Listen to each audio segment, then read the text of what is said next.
are watching this video, and it's not on Cyrex and Flyrex's channel, please tell a member of staff. We reserve the right to instruct our lawyers to insist on the death penalty for copyright infringement.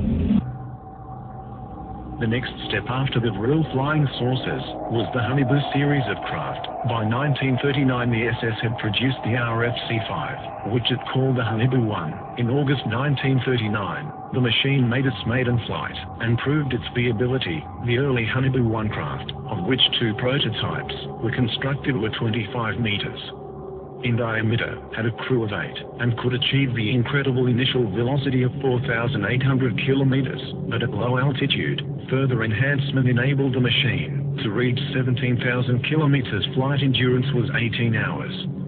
To resist the incredible temperatures of these velocities, a special armor called Victolan was pioneered, specifically for both the Haunebu and Vril series of disc craft.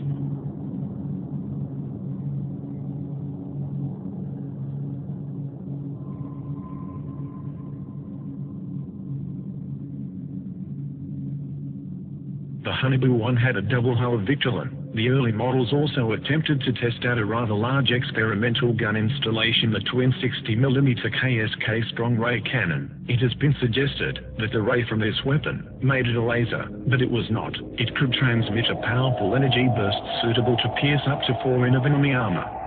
When a Vril 7 was shot down by the Russians in 1945, a similar underbelly-mounted KSK gun was destroyed, with debris recovered from the battle site.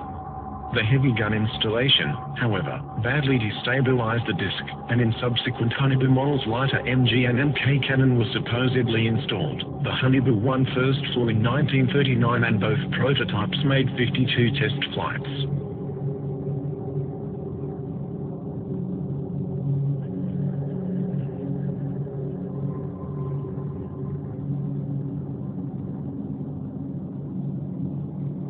In 1942, the enlarged Haunebu 2, which was 26 meters diameter, was ready for flight testing.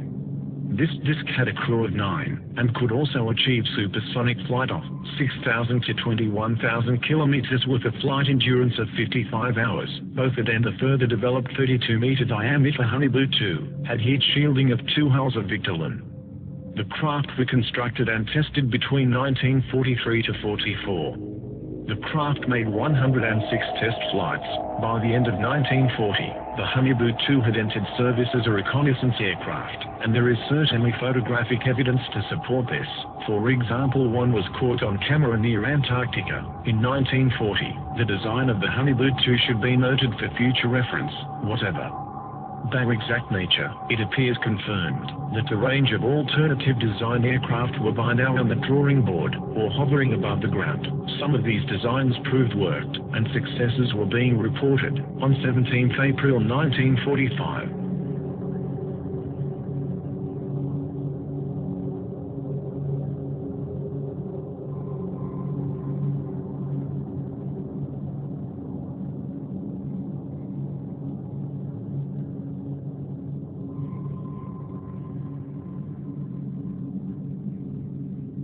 by 1944, the perfected war model, the Haunebu 3, was tested. 2 prototypes were built. These massive machines, several stories tall, were crewed by 20 men. They were also capable of hypersonic speed beyond 21,000 kilometers. The SS had intended further plans for a 120-meter diameter Haunebu 4 were in the works, but no such craft is known to have been constructed before the end of the war. However, these new technologies were coming online too late, for the war was already being lost and won.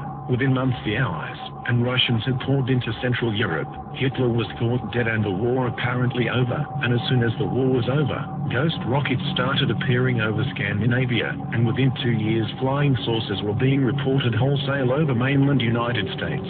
It was no coincidence.